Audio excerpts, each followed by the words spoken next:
les participants qui viennent de tous les pays, les colloques de Canam, de France, de Canada, du Maroc, qui sont présents dans ce colloque, mais également l'AIF, à travers M. Ouedraogo. Donc dans ce colloque, nous avons mais également tous les collègues de FASEF qui participent à ce colloque. Donc les axes du colloque, le premier axe s'intitule « Formation des enseignants et système éducatif ».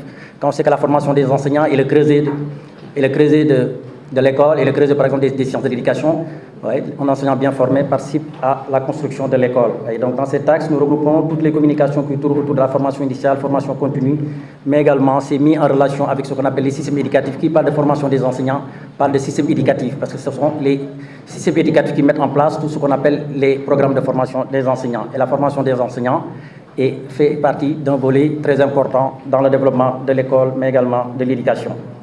Et dans le deuxième axe, nous avons l'axe processus enseignement-apprentissage et professionnalisation et pratique enseignante. C'est tout ce qui renvoie au processus enseignement-apprentissage. Qui dit enseignement, dit apprentissage, suppose qu'il y a un apprentissage, mais également la professionnalisation qui revient au développement professionnel de l'enseignant à travers une pratique réflexive. Mais également, dans cet axe, nous avons la pratique enseignante, toutes les communications qui tournent autour de la pratique enseignante, c'est-à-dire le métier, la façon de faire des enseignants.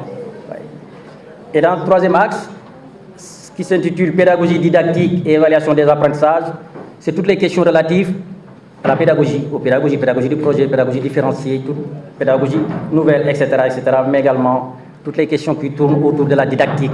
On sait que la pédagogie et la didactique sont complémentaires, donc on les a mis dans cet axe. Mais également, qui parle de didactique, de pédagogie didactique, nécessairement va basculer dans ce qu'on appelle l'évaluation. Donc, raison pour laquelle on a mis l'évaluation dans cet axe, ce qui suppose qu'un apprentissage est censé être évalué. Il y a toutes sortes d'évaluations, évaluation formative, évaluation diagnostique, évaluation par compétences, etc. Donc, et dans le quatrième axe, qui s'intitule Contribution, réflexion, enjeux des sciences de l'éducation dans le domaine de l'éducation et de la formation, c'est toutes les communications qui montrent l'apport des sciences de l'éducation, mais également l'état des lieux, mais également les enjeux des sciences de l'éducation, les enjeux qui tournent autour de l'école, les défis de l'éducation qu'on a mis dans cet axe. Et on sait que les sciences de l'éducation, qui sont une discipline récente en France dans les années 68, n'en parlons même pas en Afrique, Et là, ce colloque, ce qu'on voudrait montrer, c'est montrer comment, à travers les sciences de l'éducation, on peut réfléchir aux enjeux, aux défis qui se posent à l'éducation, aux défis qui se posent à l'école, notamment en Afrique. Raison pour laquelle nous avons, en tant que jeunes enseignants-chercheurs, nous avons initié ce projet, ce colloque. On est parti de rien et j'ai dit à mes collègues, c'est une aventure intellectuelle. C'est une aventure intellectuelle et heureusement, aujourd'hui, on est là.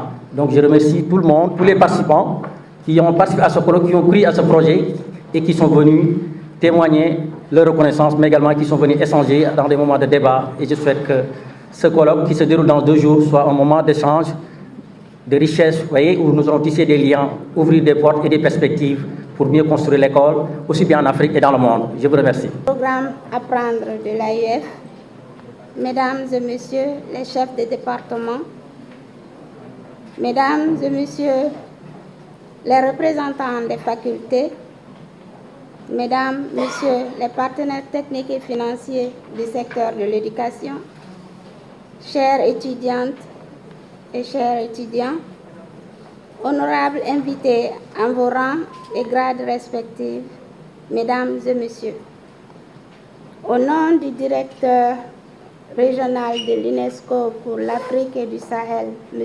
Dimitri Sanka, permettez-moi tout d'abord, Monsieur le doyen de la FASTEF, de vous exprimer toute ma satisfaction pour l'organisation de ce colloque international en sciences de l'éducation initié par des jeunes enseignants-chercheurs pour éclairer les enjeux portant sur l'éducation et la formation en Afrique.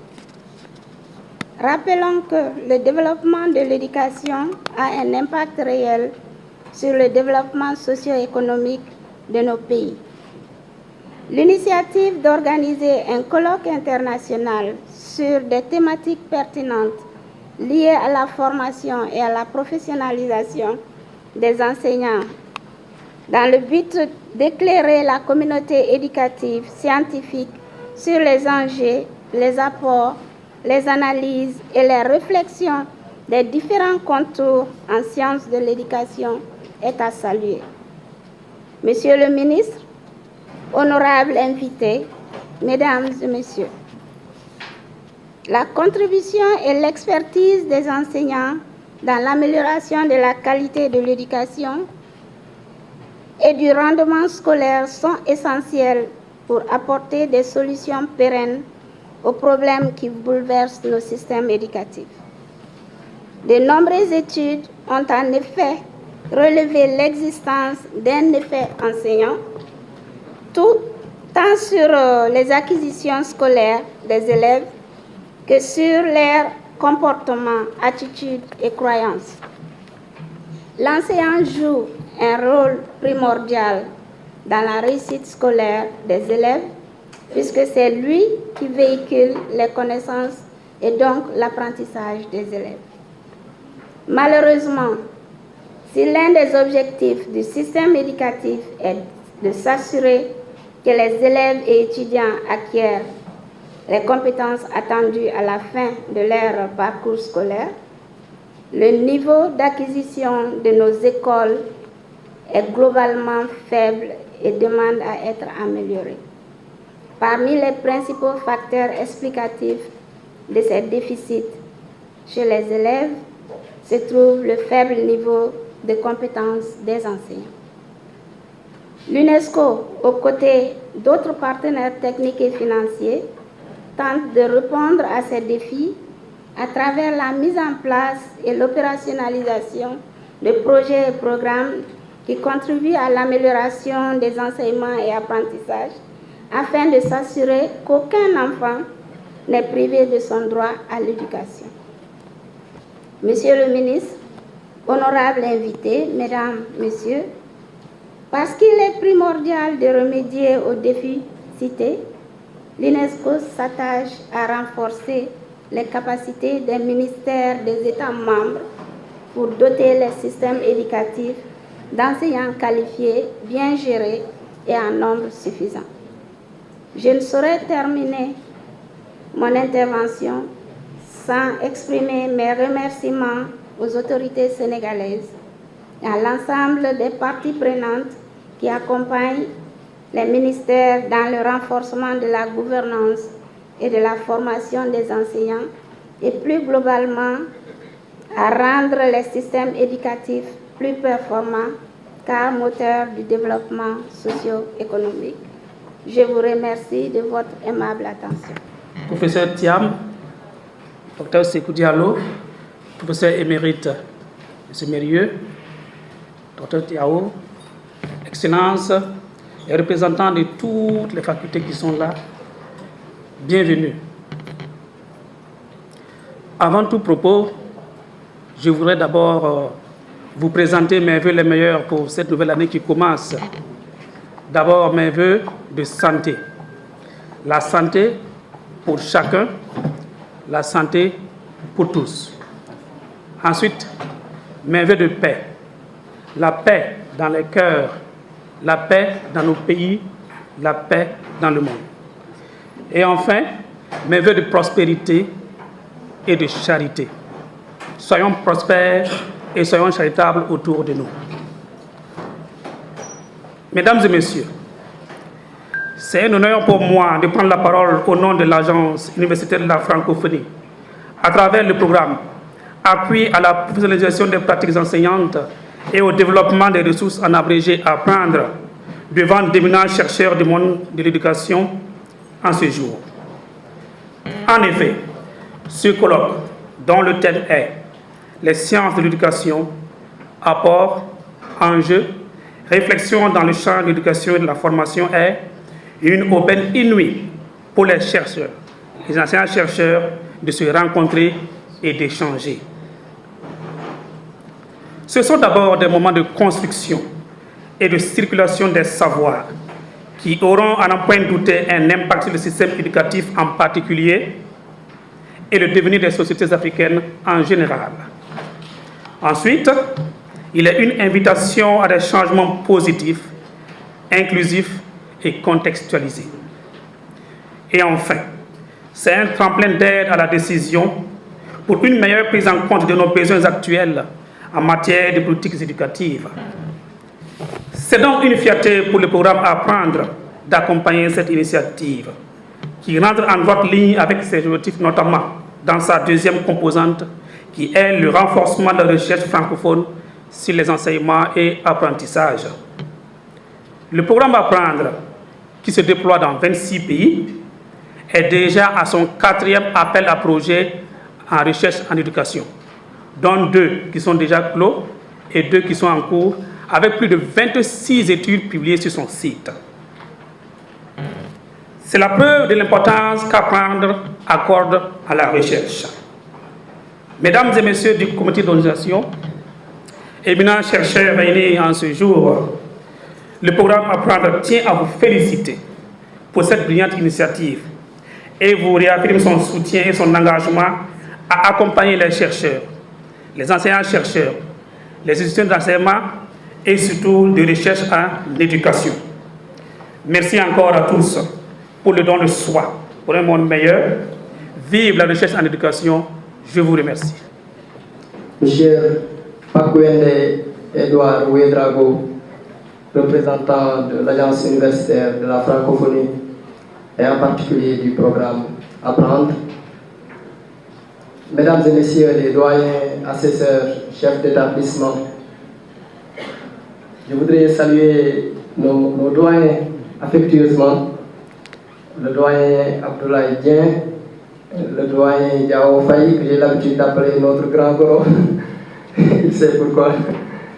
Je voudrais également saluer le doyen Cheikh Tidiane Sall, qui fait partie des conférenciers de ce jour. Remercier, saluer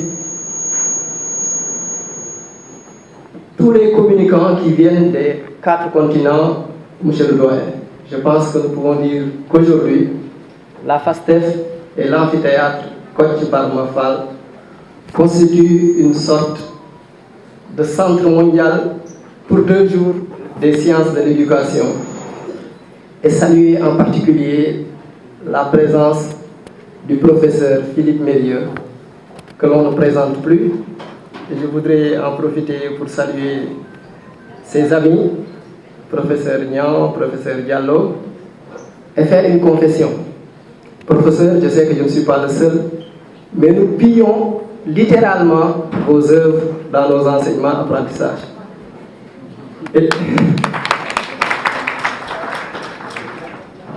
Du fait de la pertinence de l'actualité, de la remise en cause permanente auquel vous nous appelez dans nos réflexions, dans nos conceptions, mais également dans nos pratiques. Et certainement, en sera l'importance de l'école et de ce colloque. Ce colloque se situe dans un contexte particulier.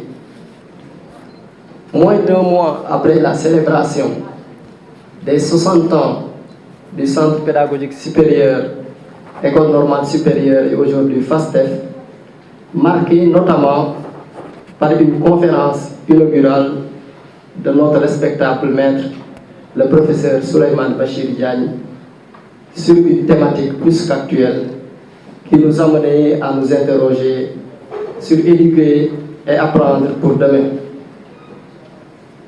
Ce contexte est également marqué par l'organisation par le Sénégal, il y a moins d'une dizaine d'années, de 2 importantes rencontres pour réfléchir ensemble sur la destinée de nos écoles et de nos universités.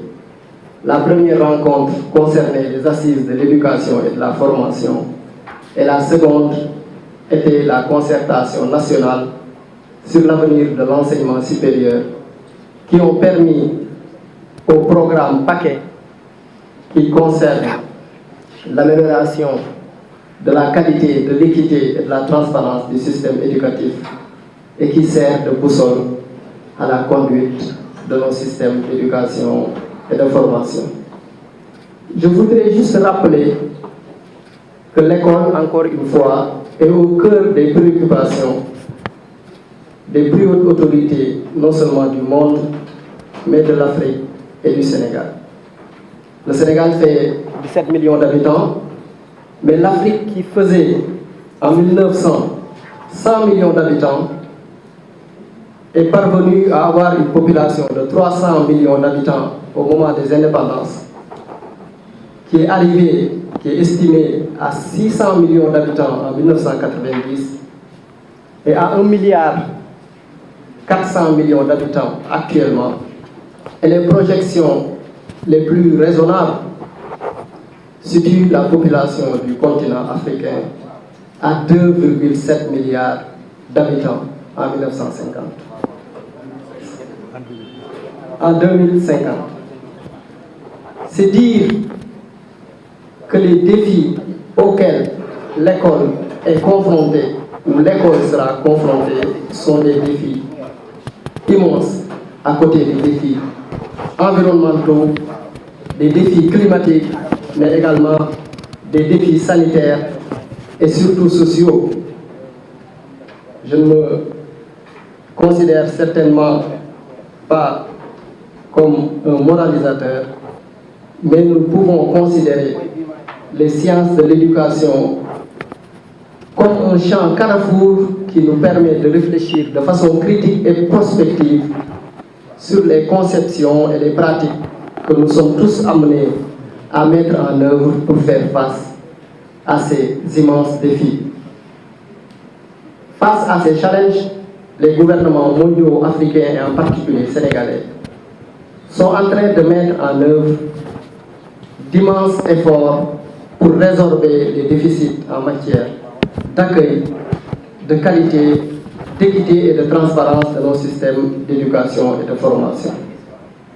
C'est donc dire que les plus hautes autorités du pays, en particulier le président de la République, seront attentifs aux conclusions et aux recommandations de ce colloque sur les apports, sur les enjeux des sciences de l'éducation et de la formation, qui nous permettront tous, comme l'a indiqué tout à l'heure le représentant de l'UNESCO et de l'AIF, d'aller vers un monde meilleur, vers un monde de paix, vers un monde de confraternité, vers le monde auquel nous aspirons tous. Je vous remercie de votre aimable attention. Pour nous avoir associés à ces travaux très importants, nous remercions également le décanat et tous les collègues des autres départements qui sont venus assister à cette importante rencontre. Alors, j'ai été désigné pour modérer ces conférences. C'est une tâche redoutable. Il est difficile face au professeur émérite Philippe Mérieux, que nous avons connu à travers les livres, donc sa production immense sur l'éducation. Nous l'avons lu, mais c'est aujourd'hui que nous avons l'honneur de le voir dans notre faculté. Nous avons également l'honneur de continuer après avec la conférence des collègues Cheikh Tidiane Sall, Emmanuel Mamoufay et également de Stéphane Ballas. Voilà. Merci donc. Sans tarder, nous allons passer la parole au professeur émérite Philippe Mérieux qui va nous parler de l'école. L'école, ce terme générique qui désigne le lieu où se passe l'éducation et qui a été au niveau de l'Afrique un lieu qui s'identifie à travers la langue qu'on y parle. On parle de l'école française, on a parlé de l'école arabe, On parle de l'école franco-arabe, de l'école arabo-islamique. Peut-être qu'on va parler de l'école sérère dans quelques années, de l'école Wolof peut-être. Mais l'école regroupe beaucoup de choses. Nous allons écouter religieusement la conférence de notre collègue. Merci à tout le monde. Je dis merci à tout le monde. Pour venir, les collègues m'ont confié une mission très exaltante, c'est de présenter notre cher professeur, mon professeur Philippe Bélieu. Mission exaltante d'une part, mais également très difficile parce que d'une part, Philippe Bélieu ne se présente plus, et d'autre part, dire que j'ai la prétention de présenter mon cher professeur Philippe Bélieu est une chose impossible, on risque de passer toute la journée ici. Et ils m'ont dit de parler en 5 minutes. Donc pour vous dire, je vais être très bref, j'ai rien préparé. Philippe Bélieu fait partie des grands hommes qui ont marqué leur époque, penseur intellectuel en sciences d'éducation, éminent scientifique reconnu en France et à travers dans le monde. Selon le journal Libération, Philippe Bélieu fait partie des enseignants les plus écoutés par les gouvernants en France. Il a été inspirateur de plusieurs réformes, la création du IFF, ce qu'on appelle les instituts universitaires de formation en France, et qui sont actuellement maintenant les INSPE, qui sont toujours des écoles de formation en France. Mais également, Philippe Bélieu, c'est un prof qui a soutenu plus de 50 de thèses avec ses étudiants.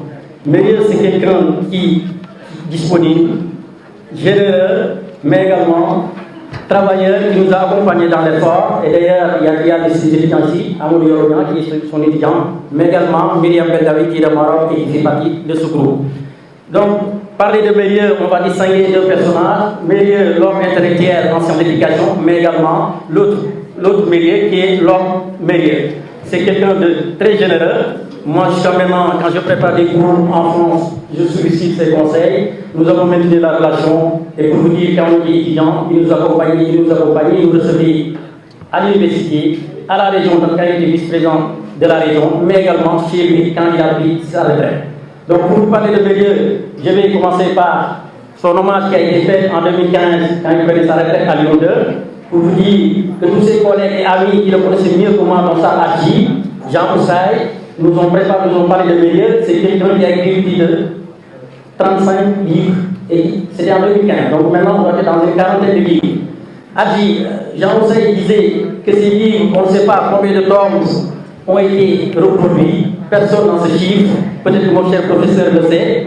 Pour vous dire la grandeur de l'homme, mais également sa générosité, sa disponibilité. Vous lui écrivez un mail, il vous reçoit. Vous lui écrivez un mail, il vous reçoit en 2 jours. Un homme très modeste, mais également un homme penseur, humaniste, qui aime les gens et qui a marqué son effort. Voilà, je vais essayer de m'arrêter là. Professeur, vous avez la parole.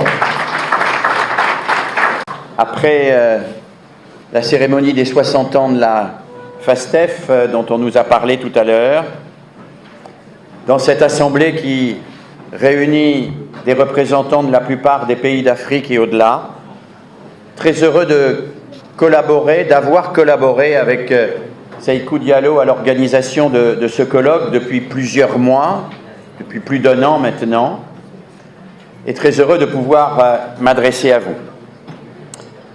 Mais je suis également très inquiet de m'adresser à vous. Très inquiet parce que j'interviens dans un contexte qui est le contexte africain que je connais un peu, en particulier à travers le compagnonnage que j'ai eu avec un certain nombre de thésards que j'ai dirigés, M. Nyang, M. Diallo, que je salue ici et dont je dis tout le plaisir que j'ai eu à travailler avec eux. Je connais un peu le contexte africain, mais pas suffisamment dans le détail. Et il est parfaitement possible que dans mon exposé, je vous surprenne, ou en tout cas que je vous apparaisse un peu à côté des problématiques dans lesquelles vous travaillez, sur lesquelles vous travaillez. Je voudrais vous dire que d'aucune manière, je ne suis venu ici pour donner des leçons. D'ailleurs, je pense que la France n'a pas de leçons à donner à l'Afrique. Elle a à s'interroger et à continuer à s'interroger sur son système scolaire, sur ses valeurs, sur sa place dans le monde, mais elle ne détient pas la vérité, avec un grand V, Et si la France ne détient pas la vérité, évidemment, moi non plus. Alors je vais tenter de vous présenter quelques idées-forces autour de cette thématique de l'école. Évidemment, ça demanderait un ensemble de 20 ou 30 conférences pour faire le tour d'une telle question.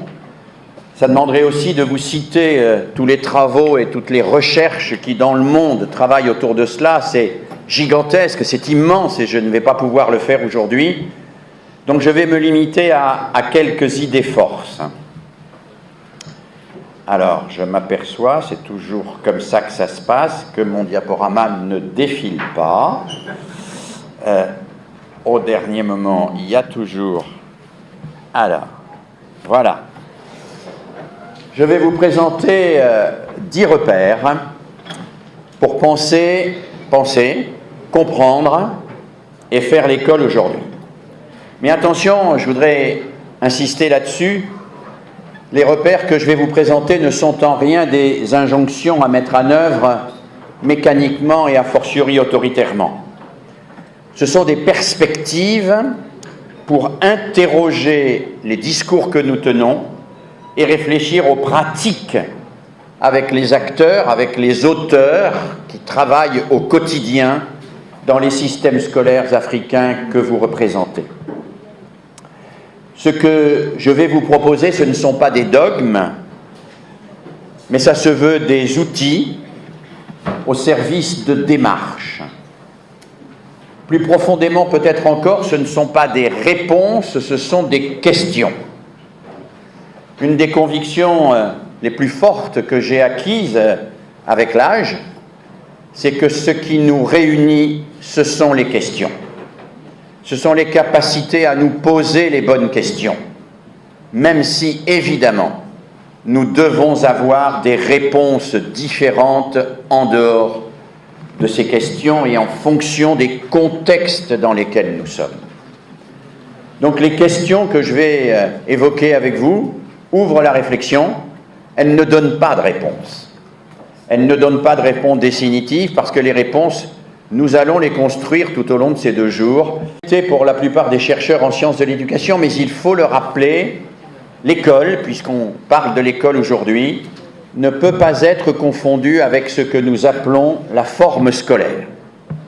La forme scolaire, c'est ce qui a été imposé en France en 1830, non pas par Jules Ferry, qui n'était pas encore aux affaires, mais par François Guizot, qui n'était ni démocrate ni républicain.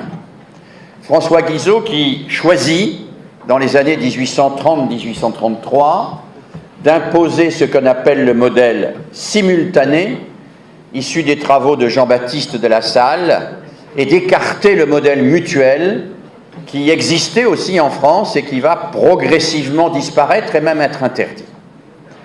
François Guizot va imposer un modèle de l'école qui est un modèle suffisamment simple pour pouvoir être accepté par toutes et tous à l'époque.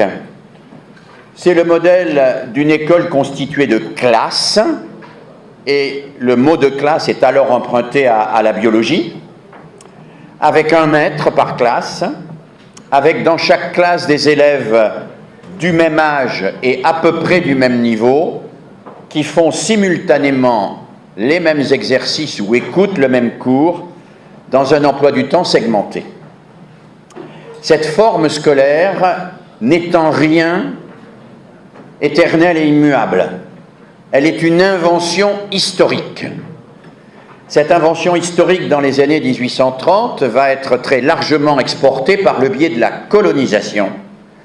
Et la colonisation va donner le sentiment au monde entier que cette forme scolaire sera à tout jamais la forme définitive de l'école. Et que l'école sera toujours organisée en classes de 20 à 100 élèves, du même âge, ou à peu près du même âge, du même niveau ou à peu près du même niveau, qui font la même chose en même temps. Bien sûr, cette forme scolaire a éradiqué toute une série de modalités d'éducation et d'enseignement qui existaient auparavant. En Afrique, l'arbre à palabre, où les anciens s'exprimer auprès des jeunes pour s'efforcer de leur transmettre à la fois la sagesse et les savoir-faire. Mais on pourrait évoquer les voleurs de connaissances au Népal, on pourrait évoquer ce qui se passait aussi en Amérique latine, dans les tribus indiennes, qui étaient de toute autre forme de transmission du savoir aux jeunes générations. L'Occident a imposé la forme scolaire, on peut même dire la France a imposé une forme scolaire qui est tellement ancrée dans les esprits que certains peuvent même imaginer qu'il y aurait eu un Dieu qui aurait dicté à un Moïse de l'institution scolaire sur une sorte de mont du Sinaï, une règle disant toutes les écoles seront constituées de classes de 20 à 100 élèves, sous l'autorité d'un maître qui font la même chose en même temps, et cela dans un emploi du temps segmenté, qui fait que dans un lycée, par exemple, on va avoir 1 heure de français, 1 heure d'histoire, 1 heure d'anglais, 1 heure d'éducation physique, 1 heure de mathématiques. J'insiste sur le fait que cette conception de l'école est une conception historiquement datée. Elle est datée d'un moment de l'histoire de France où Guizot veut absolument contrôler les esprits. La grande affaire de Guizot, disait-il, c'est le contrôle des esprits. C'est la centralisation et le pouvoir au gouvernement. Ça n'est pas l'émancipation du peuple, ça n'est pas l'égalité sociale. Cette forme scolaire est utilisée à un moment et systématisée parce qu'elle incarne en quelque sorte une manière d'homogénéiser l'éducation, de la rendre plus efficace dans un sens plus centralisateur, plus efficace au sens où elle contrôle mieux chacun des enseignements, et à partir de chacun des enseignements, évidemment, chaque élève. Guizot ne créera pas simplement la forme scolaire, il créera les inspecteurs, il créera les écoles normales, qui à l'époque veulent dire de normalisation, où on impose une normalité de l'enseignement. Il créera le bulletin officiel de l'éducation nationale, c'est-à-dire il créera tout un système visant à contrôler l'ensemble de l'éducation nationale, et il a imposé une forme qui est liée, à un moment donné, à une certaine conception à la fois pédagogique et politique de l'éducation. Aussi, je voudrais que nous réussissions, et c'est difficile, c'est très difficile, que nous réussissions à penser l'école en ne pensant pas d'abord à cette forme et à la reproduction de cette forme, mais en pensant à sa mission. Et je voudrais qu'on inverse la manière dont les choses se passent habituellement.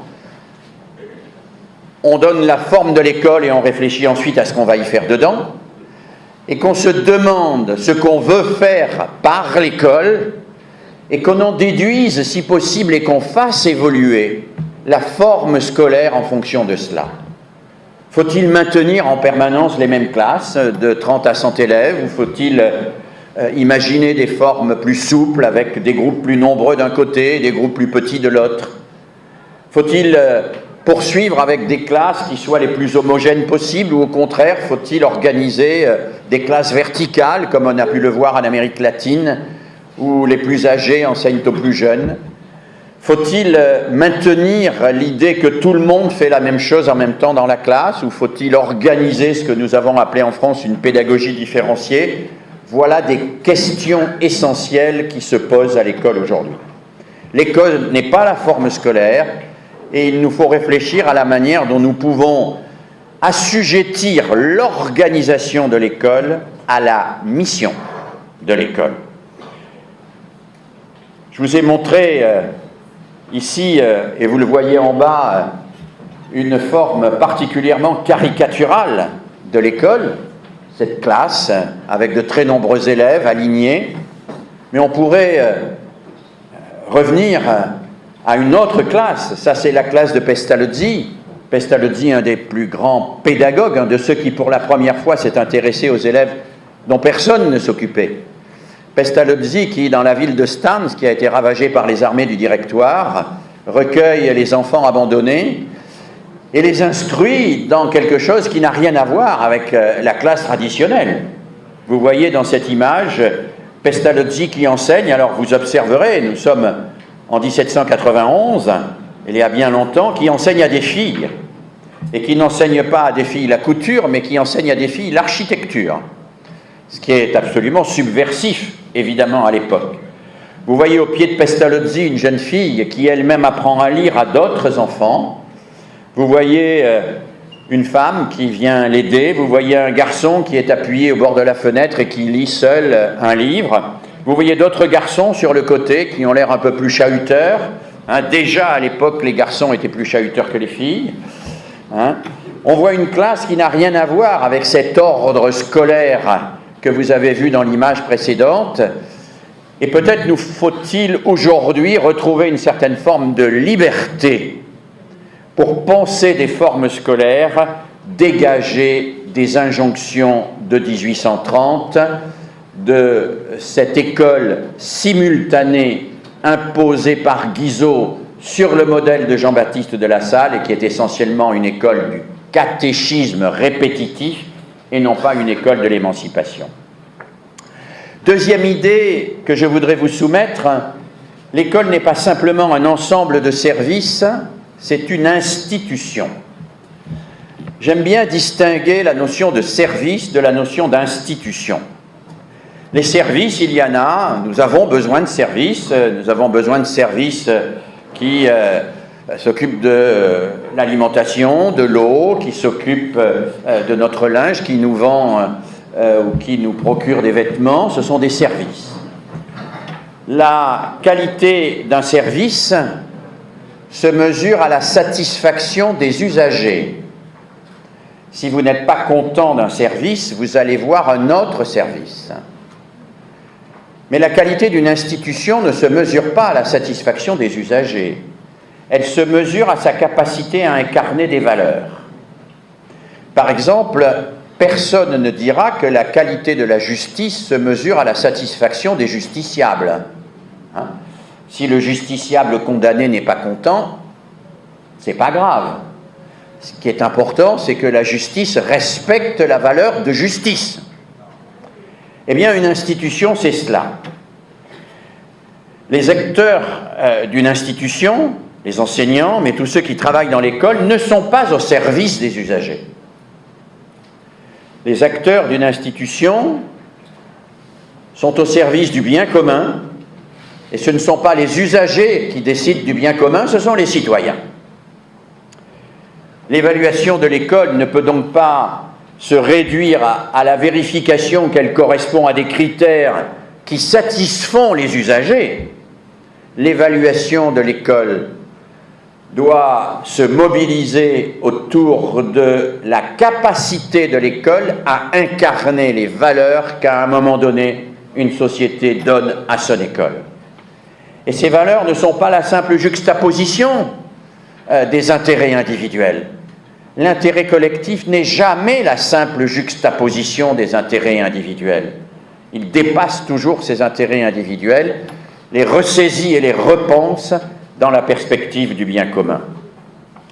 C'est la raison pour laquelle, et c'est dans le prolongement évidemment de ma première remarque, faire l'école. J'aime bien cette expression, faire l'école. Nous faisons l'école chaque fois que nous rentrons dans une classe, chaque fois qu'un enseignant, un instituteur, une institutrice, un professeur, une professeure entre dans une classe, il fait l'école. C'est lui qui fait l'école. Il l'a fait par sa personne, il l'a fait par son engagement, il l'a fait par son enseignement. Eh bien, faire l'école, c'est d'abord définir et se référer aux valeurs qui doivent la structurer. Troisième idée, simple aussi, mais que je prendrai le temps de décliner en quelques phrases. L'école, ce n'est pas la famille. L'école ne nie pas l'importance de la famille, j'y reviendrai. Il n'y a pas d'éducation sans éducation familiale et parentale. Les parents sont les premiers éducateurs. Mais l'école, elle existe parce que précisément, il faut qu'à un moment, les enfants aillent voir ailleurs que dans la famille. Ailleurs. Il faut qu'ils aillent dans un lieu où on va agrandir le cercle.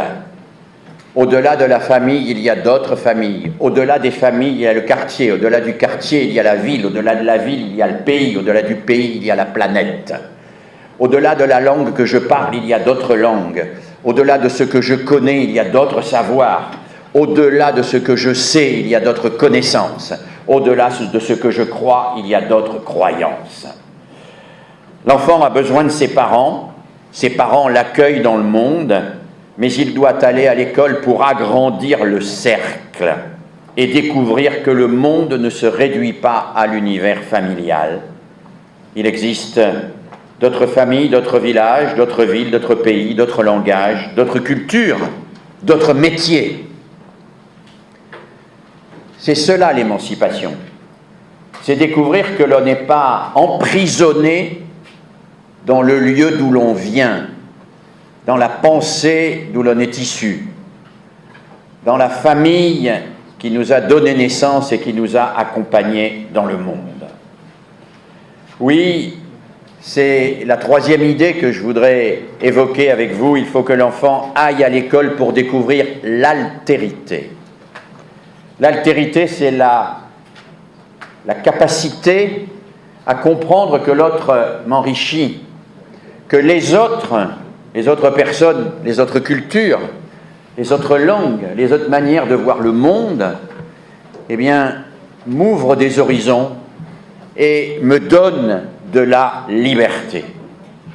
Et pourquoi faut-il aller à l'école? Parce que si l'on ne va pas à l'école, eh bien, les découvertes de l'enfant vont être réduites à l'aléatoire des rencontres individuelles. Alors certains, bien sûr, auront la chance de rencontrer dans leur environnement quelqu'un qui va leur apprendre ceci, qui va leur apprendre cela, qui va leur dire ceci, qui va leur dire cela, mais tout le monde n'aura pas cette chance. Et comme tout le monde n'aura pas cette chance, eh bien, il faut que l'école se donne réellement cette possibilité d'offrir à toutes et à tous la possibilité d'accéder à tous les savoirs nécessaires. On a évoqué tout à l'heure le nom de Comenius, c'est monsieur le doyen qui l'a évoqué. Eh bien oui, c'est la grande idée de Comenius. La grande idée de Comenius, la vie quotidienne, la vie tout simplement, c'est aléatoire. C'est aléatoire. On ne rencontre pas tous les savoirs, on rencontre les savoirs que portent les gens de notre entourage. Et quand on rencontre des savoirs, on ne les rencontre pas par ordre de complexité croissante. On peut rencontrer des savoirs très complexes avec lesquels on ne pourra rien faire avant d'avoir acquis les savoirs élémentaires qui permettent d'accéder aux savoirs complexes. L'école a cette fonction de permettre une rencontre juste, égalitaire et systématique de l'enfant et des savoirs, ce que la famille et son environnement, ce que la famille et son entourage ne peuvent pas faire. Quatrième idée maintenant. L'école est un espace-temps où des individus singuliers viennent partager des savoirs communs. Voilà quelque chose qui n'est pas simple. C'est le philosophe Fichte qui a succédé à Kant à la chaire de Königsberg, qui définit les savoirs en disant ce qui caractérise les savoirs, c'est que c'est partageable à l'infini. Partageable à l'infini. Il n'y a pas de limite au partage des savoirs en dehors de notre capacité pédagogique et didactique à les enseigner. Il n'y a pas de limite. Tout le monde peut accéder à la technique de la multiplication. Nul n'y est exclu en dehors de celles et ceux qui, malheureusement, ont de graves problèmes personnels, en particulier au niveau de leur fonctionnement cérébral. Mais tous ceux qui, parmi nous, ont cette possibilité de faire fonctionner leur cerveau, peuvent accéder à la multiplication. Et de la même manière, s'ils peuvent accéder à la multiplication, ils peuvent accéder à la relativité générale d'Einstein. Parce que la relativité générale d'Einstein, c'est une affaire d'explication. C'est un savoir qui est partageable à l'infini. Il n'y a pas d'autre limite à son partage que la capacité pédagogique de celles et ceux qui les enseignent. Alors oui, nous avons des individus singuliers qui convergent vers l'école. Chacun a sa famille, chacun a son histoire, chacun a rencontré des gens, chacun a découvert des choses, chacun a lu ou n'a pas lu, chacun a regardé la télévision et y a appris ceci ou cela. Chacun a vécu dans sa vie des accidents. Nous vivons tous des accidents. Chacun a découvert des richesses. Nous découvrons tous des richesses. Nous arrivons dans cette école, chacun arrive dans cette école avec sa singularité, ses origines, son histoire, ses découvertes, ses problèmes. Et ils rejoignent, tous ces élèves, rejoignent une classe où un maître, une maîtresse, un enseignant, une enseignante, attestent que malgré leurs différences, ils peuvent partager les mêmes savoirs. Car les savoirs, contrairement aux croyances, contrairement aux préjugés, sont partageables à l'infini. Nul n'est exclu a priori du partage des savoirs. Le savoir, c'est ce dont nul n'est exclu a priori. Si je me permets d'insister sur cela, c'est parce que l'école est affrontée, quelque école que ce soit, est affrontée à un défi fondamental, qui est de conjuguer le droit à la différence et le droit à la ressemblance. Droit à la différence parce que chacun arrive avec son histoire. Droit à la ressemblance parce que toutes ces histoires-là vont converger et que chacun va tenter de s'approprier des savoirs qui sont les savoirs communs de l'humanité, qui sont les savoirs élaborés dans l'histoire des hommes. Alors c'est compliqué pour une école, cela. C'est compliqué, nous en reparlerons peut-être dans la conclusion de ce colloque, quand nous évoquerons le métier d'enseignant, parce que l'enseignant, il doit à la fois construire du collectif et s'occuper des singularités.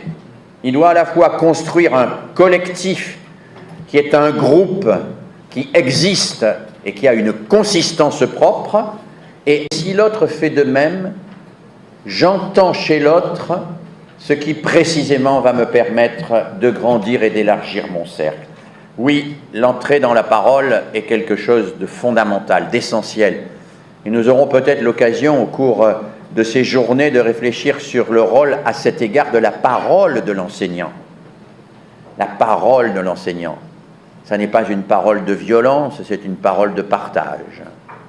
Et c'est important de le rappeler. Je disais, l'école permet d'entrer dans la parole, elle permet d'entrer dans l'écrit aussi. C'est extrêmement important et on pourrait rappeler, conformément à tous les travaux que nous avons aujourd'hui, je pense aux travaux de Jack Goody et de bien d'autres, on pourrait rappeler à quel point les institutions scolaires, et pas seulement l'école simultanée de Guizot dont je parlais tout à l'heure, mais les institutions scolaires en général, apparaissent à peu près simultanément avec l'écriture.